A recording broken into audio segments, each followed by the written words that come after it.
Hi hello नमस्कार मैत्रिणींनो, मी संध्या. तर पुन्हा एकदा तुम्हा सर्वांचं मी आपल्या यूट्यूब चॅनलवरती स्वागत करते.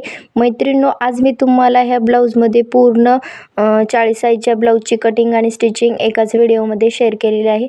तरी तुम्ही पूर्ण व्हिडिओ शेवटपर्यंत नक्की. असंच आपलं इथे ब्लाऊज असणार आहे. हे मेन फॅब्रिक आहे. आता इथे आपल्याला लायनिंगची पीस कट करायचं आहे. आता तुमची जे काही छाती असेल त्यानुसार तुम्हाला इथे छातीची घडी टाकून घ्यायचं आहे.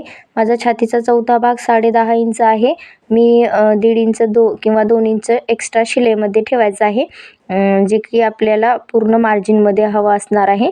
त्यानुसार तुम्ही इथे छातीची घडी घालून घ्यायचं आहे. 10.5 इंच आणि त्यासमोर 1.5 इंच अशानुसार इथे आपल्याला छातीची घडी टाकून घ्यायचं आहे. ज्या साईडला जास्त लांबी आहे त्या साईडला आपण इथे ब्लाऊजची घडी घालून घेऊया. मी इथे ब्लाऊजची घडी घालून घेतलेली आहे. फोल्डेड साईड ही माझ्या साईडने आहे आणि खुली साईड ही समोर आहे. आता इथे आपल्याला 14.5 इंच ब्लाऊजची लांबी टाकायचं आहे.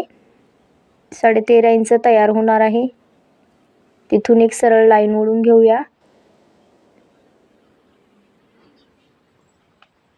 ही आपली ब्लाऊजची लांबी असणार आहे. इथे आपल्याला बॅक पार्ट ड्रॉ करायचा आहे.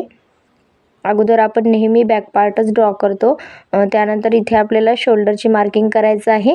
मी 2.5 इंच गळा टाकलेला आहे आणि 3 इंच शोल्डर पट्टीसाठी मार्क केलेला आहे. सर्व शोल्डर मिळून आपलं इथे 5.5 इंचाचे शोल्डर आहे. आणि आता मुंड्याचं मार्किंग करूया. मुंडा इथे आपला 6 इंच असणार आहे. 42 साईजसाठी एकदम परफेक्ट असा मुंडा आणि शोल्डर इथे आपण टाकून घेतलेला आहे. 10.5 इंचावरती आपण छातीचा चौथा भाग घेऊया आणि समोर 1 ते 1.5 इंच एक्स्ट्राचं घेऊया. मी 1 इंच एक्स्ट्रा घेतलेला आहे. तुम्ही इथे 1.5-2 इंचपर्यंत सुद्धा एक्स्ट्राचं मार्जिन घेऊ शकता. आता इथे आपल्याला सरळ लाईन ओढून घ्यायचं आहे.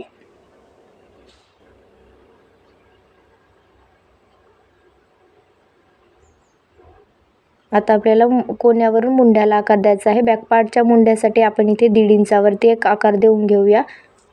आता मुंड्याचा आपल्याला सेंटर काढायचा आहे आणि मुंड्याला आकार देण्यासाठी एक पॉईंट काढून घ्यायचा आहे.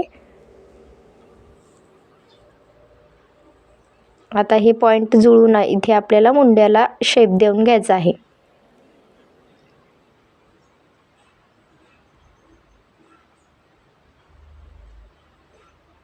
अशा प्रकारे एकदम परफेक्ट असा आपला मुंड्याचा शेप देऊन झालेला आहे.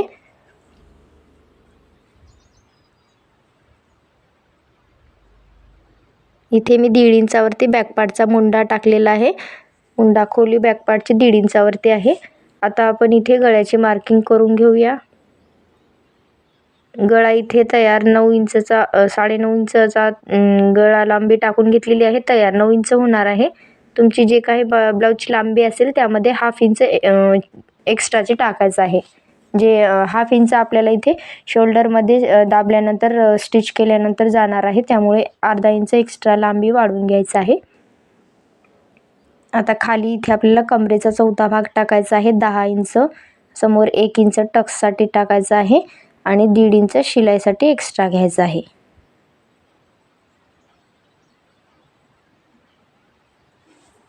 मी अशा प्रकारे समोर 1 इंचचा एक्स्ट्रा टाकून घेतलेला आहे आणि अर्धा इंचच मी इथे टक्ससाठी घेतलेला आहे.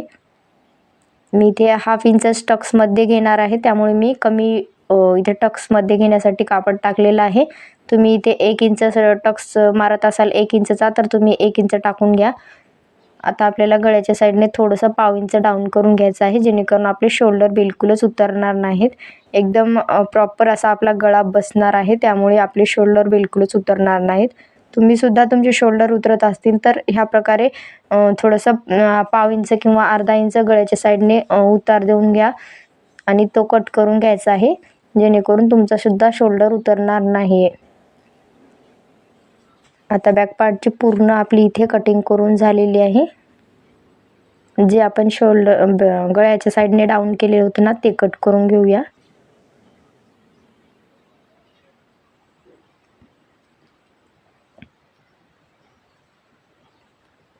आता आपल्याला समोरच्या पार्टची कटिंग करायचं आहे. समोरच्या भागामध्ये प्रिन्स कट असल्यामुळे आपल्याला रुंदी वाढवावी लागेल. अशा प्रकारे रुंदीमध्ये थोडंसं एक्स्ट्राचं कापड फोल्ड करून घ्यायचं आहे आणि बंद बाजू आपल्या साईडनेच ठेवायची आहे. इथे आपल्याला बॅक पार्ट ठेवून एकदा चेक करायचं आहे पूर्ण आपली इथे रुंदी येत आहे की नाही. त्या हिशोबाने आणखी एकदा आपल्याला फोल्ड करून घ्यायचं आहे. बाजूने इथे आपला 2 ते 1.5 इंचापर्यंतचा टक्स आला पाहिजे. त्यानुसार इथे आपण ब्लाऊजची जी रुंदी आहे ना ते टाकून घेऊया. मी इथे मार्किंग करून घेत आहे.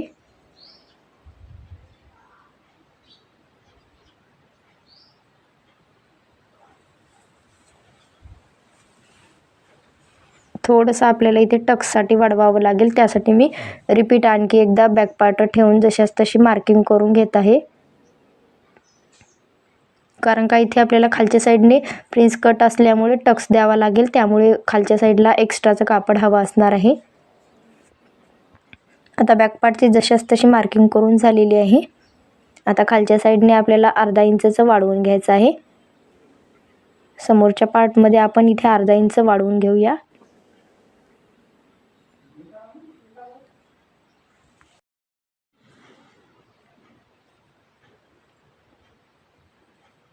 आता हे आपण कट करून घेऊया.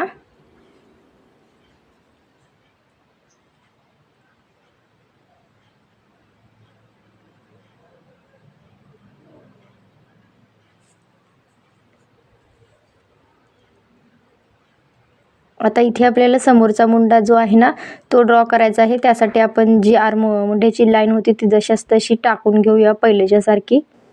आणि तिथून आपल्याला कोण्यावरून आकार द्यायचा आहे 1 इंचावरती. इथे आपला समोरचा मुंडा 1 इंचावरती मुंडा खोली देऊन घ्यायचा आहे.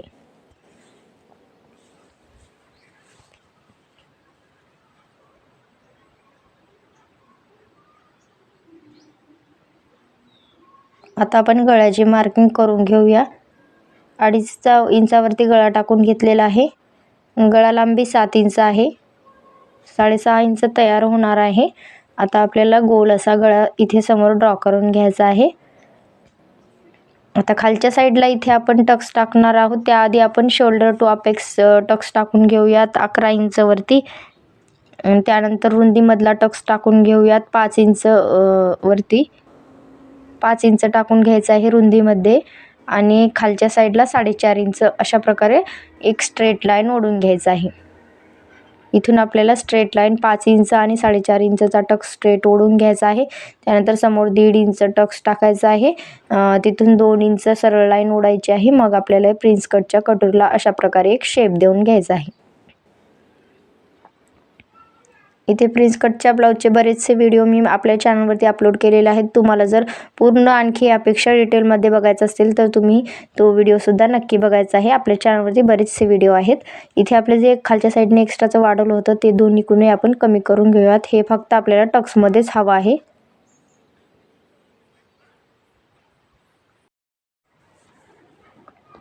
आता जे बाजूनं एक्स्ट्राचं होतं ते आपण कट करून घेतलेलं आहे. आता 1.5 इंच बाजूने वाढवून घेऊया आणि वरच्या साईडने 1 इंच वाढवून घेऊया. हे पूर्ण आपलं टक्समध्ये जाणार आहे. खालच्या साईडला मी 1.5 इंच वाढवलेलं आहे. वरच्या साईडने 1 इंच वाढवून घेतलेलं आहे. आता ही पूर्ण आपली मार्किंग करून झालेली आहे. आता आपल्याला हे जशास तसं कट करून घ्यायचं आहे. समोरच्या पार्टची इथे मार्किंग करून झालेली आहे. टक्ससुद्धा इथे आपल्याला मायनस करायचं आहे.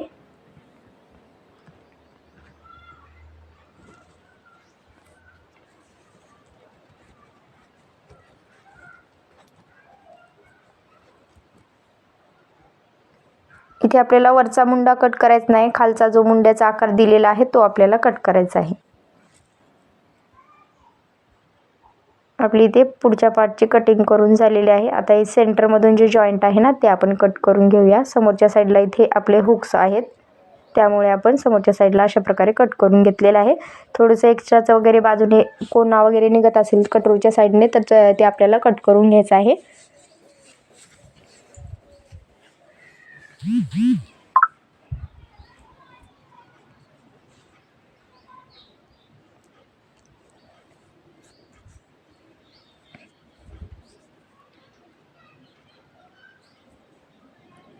इथे समोरच्या पार्टची पूर्ण कटिंग करून झालेली आहे. बॅक पार्ट सुद्धा आपला कट करून झालेला आहे. आता आपल्याला बाहीची कटिंग करायचं आहे. बाहीच्या कटिंगसाठी इथे अस्तर थोडंसं कमी आहे, त्यामुळे मी अशा प्रकारे थोडंसं फोल्ड करून घेतलेलं आहे.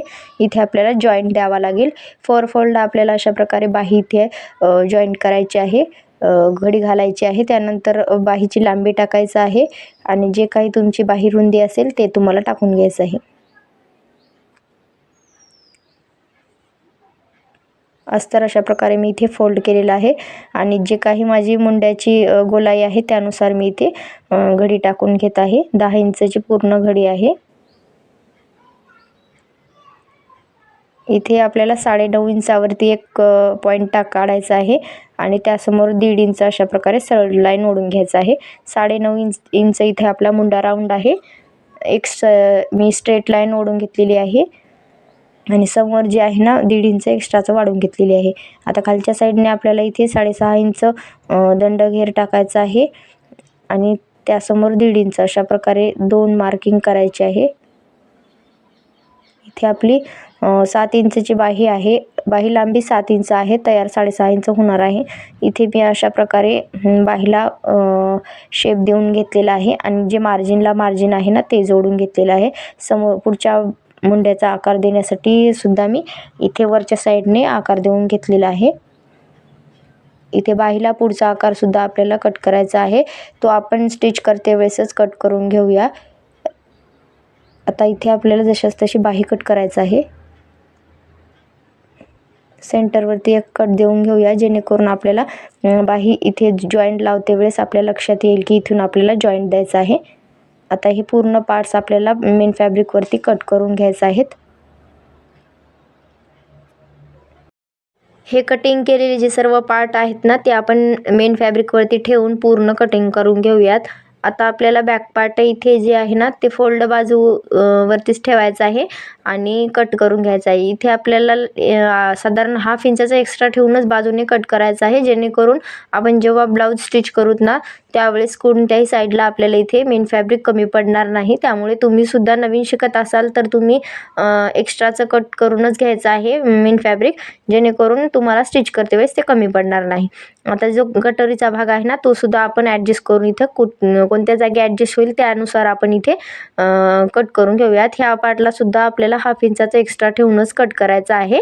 आता हे पूर्ण पार्ट्स आपण मेन फॅब्रिकवरती कट करून घेऊयात.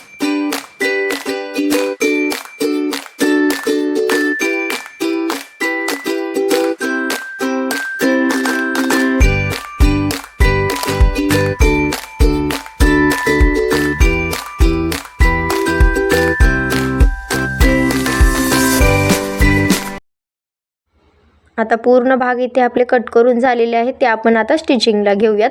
स्टिचिंग करण्यासाठी जे कटोरीचा साईड पार्ट आहे ना तो अगोदर आपण स्टिच करूयात. त्यासाठी आपल्याला काय करायचं आहे, जे मेन फॅब्रिक आहे ना त्याच्या उलट्या साईडवरती आपल्याला इथे जी आपली लायनिंगची पीस आहे ती ठेवून घ्यायचं आहे आणि पूर्ण चारही बाजूने स्टिच करायचं आहे. अशा प्रकारे तुम्हाला सुद्धा समोरासमोर कटोरीचे भाग ठेवून घ्यायचा आहे आणि मेन फॅब्रिकवरती तुम्हाला इथे उलट्या साईडने स्टिच करून घ्यायचं आहे. चारही बाजूने इथे आपल्याला पूर्ण बाजूने पॅक करून घ्यायचं आहे सिलाई करून आणि जे काही एक्स्ट्राचं बाजूने असेल कापड ते आपण इथे कट करून घेऊया.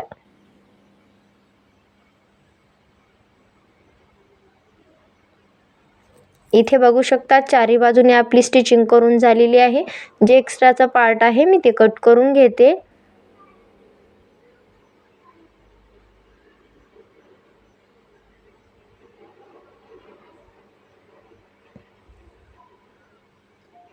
आता सेम ह्याच पद्धतीने आपण दुसरा सुद्धा पार्ट तयार करून घेऊया.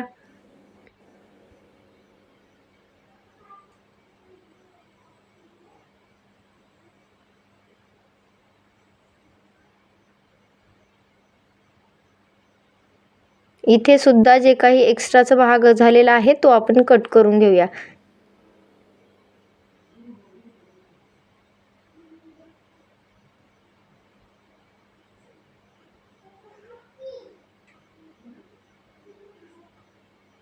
इथे दोन्ही पार्ट आपले स्टिच करून झालेले आहेत. तुम्ही बघू शकतात एकदम फिनिशिंगने इथे आपले पार्ट तयार झालेले आहेत. आता आपल्याला बाजूचा पार्ट तयार करायचा आहे कटोरीच्या बाजूचा. त्यासाठी आपल्याला काय करायचं आहे, जे मेन फॅब्रिक आहे ते आतल्या साईडने अटॅच आहे, त्यामुळे त्याला जॉईंट आहे, त्यामुळे तो बाजूला करून घ्यायचा आहे.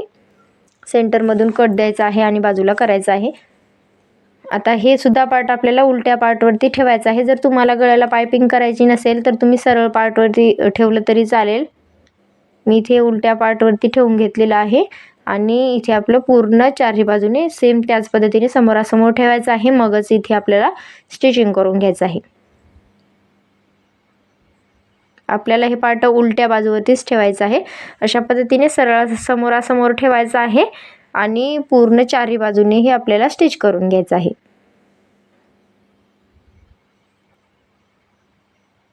जर तुम्हाला गळ्याला गोट लावायचा नसेल तर तुम्ही समोरच्या साईडला इथे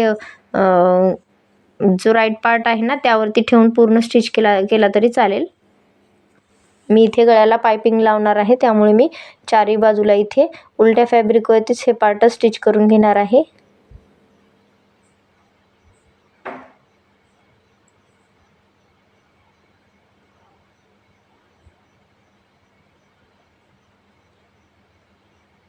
थोडंसं मशीन खालच्या साईडने धागा तोडत होती, त्यामुळे मी एकदाचा बाबींचा धागा व्यवस्थित सेट करून घेणार आहे. मग इथे रिपीट आपण शिलाई करून घेऊयात.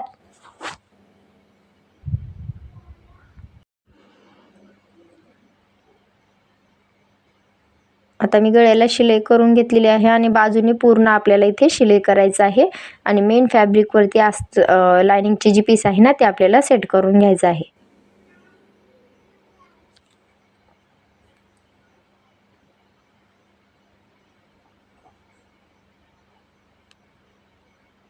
आता जे बाजूचं एक्स्ट्राचं कापड आहे ते कट करून घेऊया.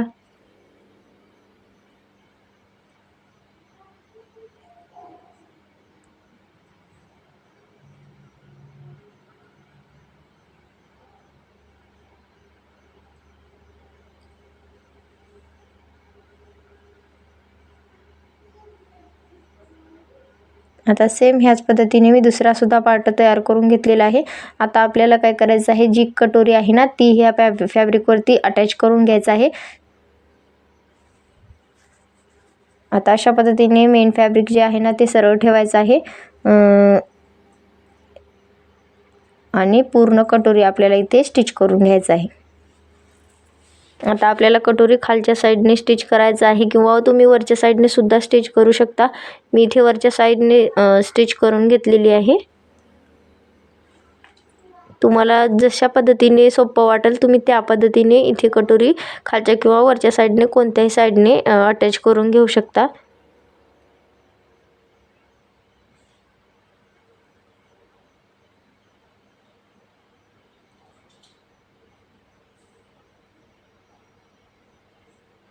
इथे आपली एकदम परफेक्ट अशी कटोरी बसलेली आहे. कोणत्याही साईडला कमी जास्त कटोरी झालेली नाही आहे. आणखी एक आपण ह्यावरून टिप लावून घेऊया, जेणेकरून ही शिलाई नंतर तुटणार नाही. त्यामुळे तुम्ही सुद्धा डबल टिप लावून घेत चालायचं आहे.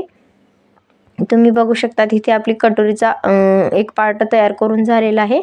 आता दुसरा सुद्धा भाग आपण सेम ह्याच पद्धतीने तयार करून घेऊया. मी दुसरा सुद्धा भाग सेम ह्याच पद्धतीने तयार करून घेतलेला आहे. आता आपल्याला एकदाचं चेक करायचं आहे कोणता भाग खालीवर झाला की नाही आहे. जर कुठला भाग थोडासा किंचित असा खालीवर झाला असेल तर तो आपल्याला कट करून आत्ताच काढायचा आहे. कारण का जेव्हा आपण इथे हुकपट्टी आणि काचपट्टी लावू तेव्हा तो भाग आपला खालीवर कमी जास्त होतो. त्यामुळे तुम्हाला अगोदरच इथे कट करून घ्यायचा आहे जो काही भाग एक्स्ट्राचा वगैरे झाला असेल तर. आता इथे आपल्या खालच्या साईडला फिनिशिंग करायची आहे. हुकपट्टी लावण्याच्या अगोदर इथे आपल्याला खालच्या साईडला फिनिशिंग करायचं आहे. हे तुम्हाला नेहमी लक्षात असू द्यायचं आहे. आता इथे फिनिशिंग करण्यासाठी मी 2 इंचाची पट्टी काढलेली आहे. साधारणतः हाफ किंवा पाव इंचाचं मार्जिन खालच्या साईडने पकडून इथे आपल्याला पूर्ण पट्टी अटॅच करून घ्यायचं आहे. ही पट्टी आपल्याला सरळ बाजूने लावायची आहे आणि खालच्या बाजूने पूर्ण फोल्ड करून टाकायची आहे. आता आपण ह्यावरून एक दाब टीप देऊन घेऊया, जेणेकरून ही पट्टी व्यवस्थित खालच्या साईडला पलटली जाईल. आता त्यावरून सुद्धा आणखी एक टीप देऊन घेऊया. त्यामुळे आपली जी पट्टी आहे ना ती थोडीशी पण वर दिसणार नाही. एकदम प्रॉपर खालच्या साईडने सुद्धा पट्टीला फिनिशिंग येईल. त्यामुळे आपण वरून एक आणखी एक शिलाई देऊन घेऊया.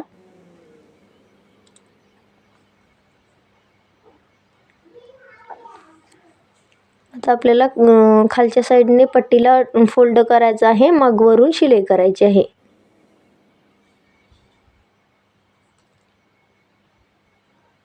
व्हिडिओत बघितल्याप्रमाणे तुम्ही सुद्धा ह्याच पद्धतीने खालच्या साईडने फोल्ड करून फिनिशिंग देऊन घ्या. तुम्ही इथे शिलाई केली तरी चालेल. जर तुम्हाला शिलाई करायला आवडत नसेल तर हात शिलाई सुद्धा तुम्ही करून घेऊ शकता. आता दुसऱ्या सुद्धा पार्टला सेम ह्याच पद्धतीने आपण खालच्या साईडला फिनिशिंग देऊन घेऊया. एकदम खालच्या साईडला प्रॉपर अशी फिनिशिंग आपली आलेली आहे. बघू शकतात तुम्ही दोन्ही पार्ट मी सेम ह्याच पद्धतीने एकदम फिनिशिंगने तयार करून घेतलेली आहेत. आता इथे आपल्याला पुन्हा एकदा चेक करायचं आहे. कोणता जर पार्ट कमी जास्त झाला असेल दोन्ही चारही बाजूने आपल्याला एकदा चेक करून घ्यायचं आहे. मुंड्याच्या साईडने इथे आपल्याला थोडासा भाग खालीवर होतात ते आपण कट करून घेऊयात. जर तुमचा हे तुम्हाला स्टिच करण्याच्या अगोदर एकदाच चेक करायचं आहे. जेव्हा आपण शोल्डर जोडतो ना त्याच्या अगोदरच आपल्याला हे चेक करायचं आहे. दोन्ही पार्ट आपले पूर्ण प्रॉपर सेम असले पाहिजेत. समोरासमोर सुद्धा एकसारखे असले पाहिजेत. आता इथे आपल्याला हुकपट्टी लावून घ्यायचं आहे. मी हुकपट्टी आणि आयपट्टी लावून घेतलेली आहे. बघू शकतात एकदम फिनिशिंगने इथे आपली हुकपट्टी आणि आयपट्टी लावून झालेली आहे. जर तुम्हाला हुकपट्टी आणि आयपट्टी लावायची जमत नसेल तर माझ्या चॅनलवरती मी पूर्ण डिटेलमध्ये व्हिडिओ शेअर केले आहे, तो सुद्धा तुम्ही बघायचा आहे. इथे आपली हुकपट्टी आणि आयपट्टी व्यवस्थित अशी लागून झालेली आहे, कोणतीही कमी जास्त झाली नाही. आता आपण गळ्याला फिनिशिंग देऊन घेऊया, म्हणजेच पायपिंग लावून घेऊया. त्यासाठी आपल्याला क्रॉस अशा 2 इंचाच्या पट्ट्या काढून घ्यायचा आहे. तुम्ही सुद्धा 2 किंवा 1.5 इंचाच्या पट्ट्या काढून घ्या आणि त्याला अशा पद्धतीने फोल्ड करून घ्या. आणि पूर्ण गळ्याची जी सरळ बाजू आहे ना त्यावरून आपल्याला ही पट्टी अटॅच करायची आहे. साधारण 1/2 इंचाचं मार्जिन घेऊनच इथे आपल्याला पट्टी अटॅच करायची आहे. पायपिंगला कुठेही खेचायचं नाही, व्यवस्थित अशी पायपिंग आपल्याला ही लावून घ्यायचं आहे. ह्या पायपिंगचा पूर्ण डिटेलमध्ये सुद्धा व्हिडिओ मी माझ्या चॅनलवरती अपलोड केलेला आहे, तो सुद्धा तुम्ही सविस्तर त्यामध्ये मी माहिती दिलेली आहे. तुम्ही तो सुद्धा व्हिडिओ नक्की बघा, जेणेकरून तुम्हाला सुद्धा नवीन शिकत असाल तर तुम्हाला पायपिंग लावण्यास मदत होईल. जर तुम्हाला पायपिंग व्यवस्थित अशी जमत नसेल तर मी त्या व्हिडिओमध्ये पूर्ण माहिती शेअर केलेली आहे, तरी तुम्ही तो व्हिडिओसुद्धा नक्की बघा. आता ही पायपिंग तुम्ही बघू शकतात, एकदम अशी पाईपसारखी आपली इथे पायपिंग तयार होणार आहे. कुठेही कमी जास्त चपटी वगैरे होणार नाही आहे. व्यवस्थित अशी दोन्ही बाजूला आपल्याला पायपिंग सेम ह्याच पद्धतीने लावून घ्यायचं आहे. मी खालच्या साईडने फोल्ड करून एकदम आतल्या साईडने खाचेमध्ये शिलाई देऊन घेत आहे.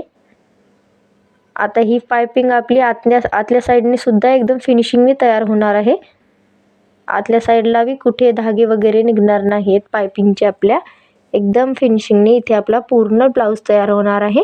तरी तुम्ही व्हिडिओ आवडला असेल तर तुम्ही व्हिडिओला लाईक करा आणि चॅनलमध्ये नवीन असाल तर चॅनलला सबस्क्राईब करा. सोबतच बेल आयकॉनसुद्धा प्रेस करा, जेणेकरून माझ्या काही नवनवीन व्हिडिओ येत असतील तर त्याचे नोटिफिकेशन तुम्हाला मिळून जाईल. आता जी समोरच्या साईडला सुद्धा इथे आपल्याला फोल्ड करून घ्यायचं आहे, मगच वरून शिलाई करायची आहे, जेणेकरून समोरच्या साईडला सुद्धा पायपिंगला फिनिशिंग यावी. ह्यासाठी आपल्याला समोरच्या साईडला सुद्धा फोल्ड करून घ्यायचं आहे. इथे आपल्याला एका पार्टला हुकपट्टी लावून झालेली आहे. तुम्ही बघू शकतात एकदम फिनिशिंगने प्रॉपर अशी आपली पाईपसारखी पायपिंग लागून झालेली आहे. आता दुसऱ्या सुद्धा पार्टला मी सेम ह्याच पद्धतीने पायपिंग लावून तयार करून घेतलेला आहे. समोरचा पार्ट तुम्ही बघू शकतात एकदम फिनिशिंगने प्रॉपर असा आपला तयार झालेला आहे.